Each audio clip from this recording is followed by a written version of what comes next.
Pink. Svetski dan hleba, beogradski đaci obeležili su humano. U edukativnoj radionici za decu kompanije Le Safri Don Don učenici osnovne škole Mića Stojković mesili su pletenice za decu iz Zvečanske.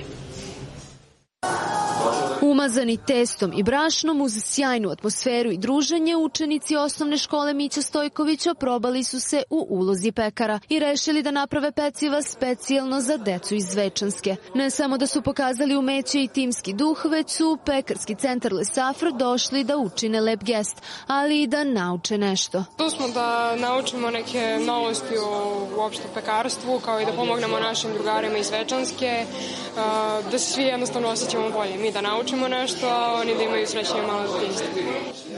Ovde sam da bih naučio zapravo da pravim testo, hleb i... Pa da mjesimo kako se pravi pletenica i sam proces stvaranja hleba i peciva.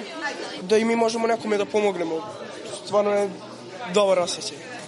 Kada znate da nekome pomažete i stvarno se zabavljate. Radionicu su organizovale kompanije Le Safr i Don Dona. Pored humanosti, jedan od ciljeva je i da se učenici upoznaju sa osnovama pripreme hleba, kao i sa samom pekarskom profesijom. Kuvari su recimo po rezultatima Infostud analize iz avgusta ove godine vrlo tražena kategorija i vrlo traženo zaposlenje. Pekari su rame uz rame uz kuvare, tako da ove godine želimo da ispromovišemo i pekarstvo kao poziv.